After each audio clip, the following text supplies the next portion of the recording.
Il y a un adage qui nous dit que si jeunesse savait, alors vieillesse pourrait. Il y a tellement de choses que j'aurais tellement aimé apprendre quand j'étais encore plus jeune, mais malheureusement, il n'y a personne qui nous a appris tout ça. Alors dans cette vidéo, je veux partager avec toi cette vérité qu'on nous cache sur les relations. Cette vérité qu'on nous cache pratiquement sur l'amour. Si jamais j'avais su cette chose plus tôt en avant, j'aurais évité beaucoup de peine de cœur. Aujourd'hui, je vais essayer de te dévoiler tout ça en profondeur. Je vais t'aider à travers cette vidéo à bien détailler cela en profondeur afin de t'aider à devenir cette meilleure version de toi-même et d'entretenir de meilleures relations avec les autres. Mais avant d'entamer cette vidéo, tu connais la règle et si tu n'es pas encore abonné à cette chaîne, je t'invite dès maintenant à t'abonner pour ne pas rater les prochaines et les anciennes vidéos qui passent ici chaque samedi. Et si tu es encore plus sympa, tu sais quoi faire, tu me laisses un pouce bleu, ce serait super sympa de ta part. Alors la première vérité que je veux que tu retiennes de cette vidéo, c'est qu'il n'y a pas de mauvaise expérience amoureuse. La plupart du temps, on passe notre temps à dire « ouais, mais c'était une très mauvaise expérience ». Non. En fait, il n'y a pas de mauvaise expérience. Il n'y a que des expériences plutôt favorables ou des expériences douloureuses. Mais toute expérience reste au moins quelque chose. Dans le passé, moi aussi, je pensais la même chose. J'ai rencontré certaines personnes qui étaient vraiment très toxiques pour moi. J'ai cru que c'était des mauvaises relations. J'ai cru que c'était des mauvaises expériences, mais ce n'est pas le cas. En fait, chaque personne qui entre dans ta vie vient pour une raison principale. Il y en a qui vont t'apporter du bonheur, il y en a qui vont te faire du bien, mais vraiment beaucoup de bien. Il y en a qui vont te faire du mal, mais tout en t'enseignant quelque chose. Donc, chaque personne qui entre dans ta vie arrive pour une bonne raison bien spécifique. Tu vas forcément apprendre de chaque personne qui entre dans ta vie. On dit qu'il y a une citation qui dit qu'un jour, on sera des souvenirs pour chaque personne qu'on aura rencontrée. Alors, de faire en sorte d'être de bons souvenirs. Mais ça, ce n'est pas forcément possible parce qu'il y a des expériences humaines, c'est entre des hauts et des bas, donc tout ne peut pas être parfait. Il y en a des gens qui vont venir dans ta vie, tu vas dire mais pourquoi j'ai rencontré cette personne, elle est vraiment toxique pour moi, ça va te faire que du mal. Mais cette personne est là pour t'enseigner quelque chose. Il faut traverser certaines situations pour pouvoir aboutir à certaines situations. Aujourd'hui, peut-être que tu es dans une relation assez toxique pour toi. Tu te demandes, mais pourquoi toi? Pourquoi tu n'arrives pas à passer à autre chose? Et ainsi de suite. Mais peut-être qu'il faut que tu traverses cette période pour mieux te connaître, pour comprendre qu'est-ce que tu aimes, qu'est-ce que tu n'aimes pas, qu'est-ce que tu vaux, qu'est-ce que tu ne vaux pas, pour vraiment connaître qui tu es en profondeur afin de pouvoir nouer une bonne, meilleure relation avec les autres plus tard. Mais il n'y a pas de mauvaise expérience. Et la deuxième vérité qu'on nous a toujours cachée sur l'amour, sur les relations, c'est que tu ne peux pas avoir une bonne relation saine avec quelqu'un d'autre tant que tu n'as pas cette bonne relation saine avec toi-même. En fait, ton monde extérieur n'est que le reflet de ce que tu as à l'intérieur de toi. Je l'ai dit et je le redis plusieurs fois. Si tu veux être bien avec les autres, commence d'abord par être bien avec toi-même. Aujourd'hui, moi j'ai rencontré pas mal de personnes en coaching qui ont l'envie brûlant, l'envie mais vraiment brûlant de rencontrer quelqu'un. Ils se disent « ouais mais il faut que je rencontre quelqu'un, j'en ai marre de la solitude ». Mais en fait, tant que tu n'es pas prêt déjà à apprécier ta propre compagnie, tant que tu n'es pas prêt à être bien avec toi-même, comment tu t'attends à être bien avec les autres? Parce qu'on dit que ton monde intérieur reflète ce que tu as à l'extérieur. Donc, si tu es bien avec toi-même, quand tu rencontres les gens, tu vas dégager cela. C'est-à-dire que tu n'es pas dépendant de l'amour que quelqu'un d'autre va te donner. Mais si tu n'es pas bien avec toi-même, tu as peur de te retrouver tout seul, tu as peur de te retrouver avec la personne la plus importante de ta vie qui est toi. Alors, comment tu penses être bien avec les autres? C'est pourquoi beaucoup de gens sont dans des relations toxiques parce que les gens n'ont pas commencé d'abord par être en couple avec eux-mêmes avant d'être en couple avec l'autre personne. Tu n'as pas pu comprendre quels sont tes besoins, qui tu es. Tu ne te connais pas parce que tu n'as pas appris à passer du temps avec toi. Quand tu es avec l'autre, tu vas être là à quémander de l'amour. Ouais, mais donne-moi de l'amour. Ouais, mais dis-moi que tu m'aimes. Ouais, mais achète-moi des cadeaux. C'est bien de recevoir tout ça de la part de quelqu'un, mais on le quémane, c'est parce qu'on n'en a pas assez pour nous-mêmes. Donc, la meilleure façon de se mettre en couple avec les autres, c'est d'abord commencer par se mettre en couple avec soi-même. Se mettre en couple avec soi-même, c'est pas se porter une bague et dire « ouais, voilà, je suis en couple avec moi-même ». Non, c'est juste commencer à kiffer ta propre compagnie. Commence à passer du temps tout seul. L'une des personnes les plus charismatiques, les plus fortes pour moi dans ce monde-là, c'est une personne qui est capable de s'inviter au resto lui-même. C'est une personne qui est capable de se dire « aujourd'hui, j'ai envie de voir tel film, j'y vais, je vais voir ce film ». C'est une personne qui est capable de se dire « j'ai envie d'aller dans tel pays parce que je ne l'ai jamais vu. Ok, il n'y a personne qui veut venir, j'y vais quand même ». Une fois que tu as atteint ce niveau-là, il n'y a personne, mais jamais personne qui pourra déstabiliser ta paix intérieure. Et la troisième chose que je veux que tu retiennes sur l'amour, que personne ne t'a jamais dit, c'est que les couples qui s'affichent le plus ne sont pas forcément les couples les plus heureux. Et ça, beaucoup de personnes n'ont pas compris ça. Se comparer aux autres juste parce qu'ils s'affichent sur les réseaux sociaux, c'est la pire façon, on va dire c'est la meilleure façon plutôt de se sentir mal et de détruire sa vie. Parce que tout ce qu'on te montre sur les réseaux sociaux n'est pas la réalité des gens. Je connais des couples aujourd'hui qui se parlent limite pas dans la vraie vie. C'est-à-dire qu'ils sont vraiment mal, ils vivent dans une relation 10 fois plus toxique. Mais s'afficher sur les réseaux sociaux, ils sont les plus heureux. Quand tu les vois, tu te dis « Waouh, j'ai envie d'être à leur place, ces gens-là ». Et du coup, tu détruis ta vie, tu te dis « Ouais, mais il faut être un couple pour pouvoir être heureux. Regarde, eux, ils sont mignons, ils sont trop magnifiques ensemble. » Il y en a aussi qui sont un couple qui passent leur temps à se comparer à d'autres couples.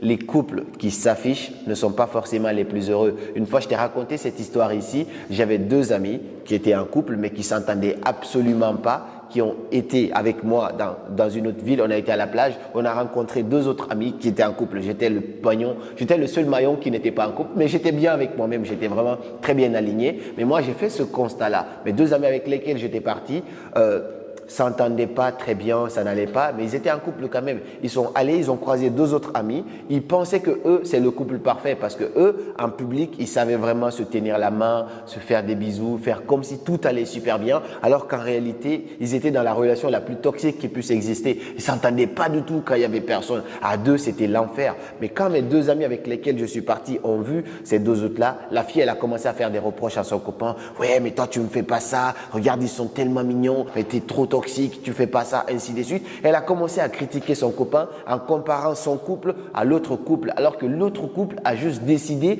d'afficher le bon côté de leur relation. C'est pas parce que tu vois aujourd'hui les couples sur les réseaux sociaux qui s'affichent, qui mettent des photos, qui vont en voyage que tu vas penser que c'est la relation parfaite. Chaque couple a sa réalité, chaque couple a des hauts et des bas. Mais si jamais j'avais compris ça plus tôt, ça m'aurait épargné de beaucoup de mal-être aujourd'hui. C'est pourquoi aujourd'hui je peux beau voir des gens en couple, mais cela ne me donne pas forcément envie de me mettre en couple. Tant que je me sens pas prêt, j'y vais pas parce que je sais que ce n'est pas parce que deux personnes mettent des photos en train de sourire ou en train de s'embrasser que c'est la meilleure relation au monde entier. La quatrième chose que je veux que tu saches sur les relations que personne ne t'a dit, c'est que si une personne t'aime, tu le sauras. Et si une personne ne t'aime pas, tu le sauras aussi. Je te dis ça avec un grand sourire parce que très souvent, je reçois des messages de la part des gens qui me disent « Ouais, mais j'aime cette personne, mais je ne sais pas si c'est réciproque. Ouais, j'aime trop mon copain, mais je ne sais pas est-ce que mon copain m'aime ou pas. » Mais la réalité, c'est quoi? C'est que si une personne t'aime, tu le verras. Et si une personne ne t'aime pas, tu seras confus. D'ailleurs, on va dire comme ça, parce que tu ne sauras pas vraiment, tu seras dans le doute. Et s'il y a un doute, c'est qu'il y a un problème. Normalement, quand l'amour est réciproque, ça se sent. Aujourd'hui, tu passes ton temps à draguer des gens. Ouais, je veux sortir avec toi. La personne met du temps, des jours, des semaines ou même des mois à réfléchir si elle va sortir avec toi. Dis-toi que c'est pas un temps de réflexion. Cette personne est juste en train de trouver la bonne personne pour elle. Et si jamais elle ne trouve absolument personne qui lui correspond, elle va aussi finalement accepter d'être avec toi. Alors finalement, je vais le prendre parce que j'ai pas le choix. Donc, retiens bien une chose. Si tu as des doutes, si quelqu'un t'aime ou pas, c'est qu'il y a un problème. Parce que quand l'amour est réciproque, ça se ressent. La cinquième chose, c'est que si une personne décide de sortir de ta vie et de t'ignorer, accepte sa décision et fais comme si elle n'a jamais existé. Pourquoi je te dis ça? C'est-à-dire qu'aujourd'hui, les gens pour te tester vont essayer de t'ignorer. Ils vont essayer de te faire le « suis-moi, je te fuis, fuis-moi, je te suis », ainsi de suite. Mais si tu n'as absolument rien fait à une personne et que la personne décide de sortir de ta vie, de te quitter, de t'abandonner, ainsi de suite, je sais que ça peut faire mal si tu as subi une rupture amoureuse, ainsi de suite. Mais la meilleure solution, ce n'est pas de courir après cette personne. La meilleure solution, ce n'est pas de supplier cette personne à être avec toi. Si une personne prend une décision aussi radicale comme ça, essaye de demander des explications. Pourquoi tu me fais ça? Essaye de me comprendre, explique-moi, communiquer. Mais si la personne n'a vraiment pas envie de faire ça et la personne te ghoste, coupe tous les ponts avec toi, accepte sa décision. Si tu acceptes sa décision, comme par magie, la personne risque de revenir sur son intention. Mais si tu continues à courir après la personne, tu lui confirmes qu'elle a fait le bon choix pour que toi, tu puisses encore continuer à le courir après. Il faut être dans ce qu'on appelle le lâcher-prise. Ce qui est destiné à se retrouver, se retrouvera. Et ce qui n'est pas destiné à être ensemble, ne sera jamais ensemble. Peu importe ce que tu feras en fait. Peu importe ce que tu feras. La sixième chose qu'on nous a jamais appris sur l'amour, c'est que on t'achète au prix auquel tu te vends. Aujourd'hui, c'est très simple. C'est toi qui décides de la valeur que tu te donnes à toi-même. On va imaginer une fille très belle, magnifique, qui est dans un quartier où il y a beaucoup de jeunes, de togs, ainsi de suite. Si cette fille décide de sortir avec un petit du quartier, c'est-à-dire qu'elle s'est vendue à ce prix-là. Et donc, elle sera traitée exactement comme étant la copine d'un petit du quartier. Toute sa valeur qu'elle avait, si elle avait une valeur sur 10, elle va se retrouver à une valeur sur 2 et elle sera exactement traitée comme ça. Le gars va la maltraiter, ainsi de suite, va pas lui donner assez de considération. Mais si à l'inverse, cette fille, elle se réserve, elle se dit, je sais que je mérite mieux qu'un fumeur, qu'un dealer, ainsi de suite. Elle essaye de sortir avec quelqu'un qui est beaucoup plus présentable ou quelqu'un qui a beaucoup plus une vision de l'avenir, pas forcément un riche, c'est pas ça le plus important, mais quelqu'un qui a une vision, qui est ambitieux, qui a envie de faire de belles choses. Alors cette fille, elle se serait vendue à ce prix-là. Donc on t'achète toujours au prix auquel tu te vends. Et ce n'est même pas que ça comme exemple. C'est-à-dire que c'est toi qui décides en fait vraiment de la valeur que tu te donnes. Si tu te donnes de la valeur, les gens te prennent comme tu te donnes. Si tu rencontres une personne pour la première fois, la personne t'estime forcément et te donne des valeurs que toi-même parfois tu ne te donnes pas. Mais ça, c'est en fonction de comment tu t'es présenté à cette personne. Donc c'est pourquoi on dit il faut toujours soigner son apparence avant de se présenter aux autres. La façon dont je m'habille, c'est en fonction de cela que les gens vont m'accorder de la valeur.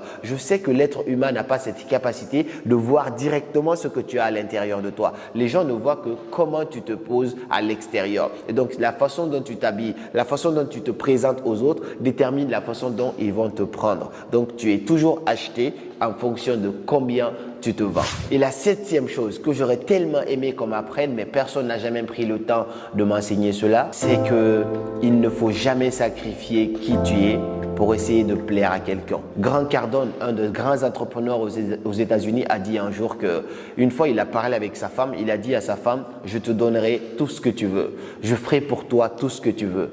Mais jamais je n'abandonnerai ma passion pour toi. Et tu vois, ça, c'est très important parce que ça veut dire quoi? Il arrive à faire tout ça pour sa femme. C'est parce qu'il est bien déjà avec lui-même. Je me rappelle d'une histoire que j'avais lue dans un livre d'un monsieur qui était fou amoureux de sa femme. Et un jour, il était assis et il a vu une étoile qui était magnifique. Et puis finalement, il est tombé amoureux de cette étoile. Et du coup, ils étaient tellement connectés ensemble qu'il a tellement regardé en termes d'imagination que l'étoile est descendue sur terre et l'étoile s'est posée dans ses mains. Il a vu cette étoile, c'était magnifique. C'était vraiment, cette étoile, ça lui rendait tellement heureux. Et finalement, il prend cette étoile. Il se dépêche, il va voir sa copine ou sa femme et lui dit « Hey chérie, regarde, ce truc, il est magnifique, ça me rend heureux.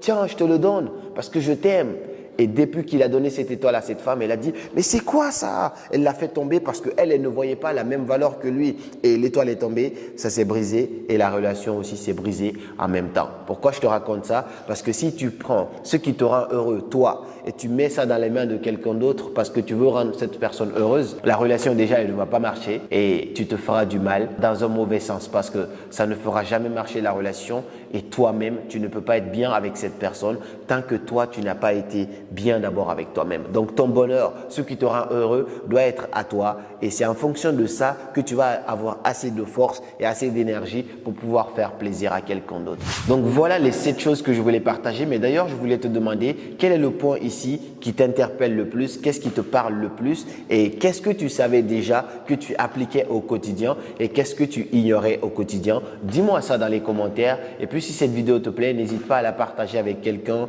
un proche, un ami pour pouvoir aider d'autres personnes aussi à comprendre toutes ces vérités qu'on nous cache à propos de l'amour. Et comme toujours, c'était Karamo, suivez vos rêves, ils connaissent le chemin.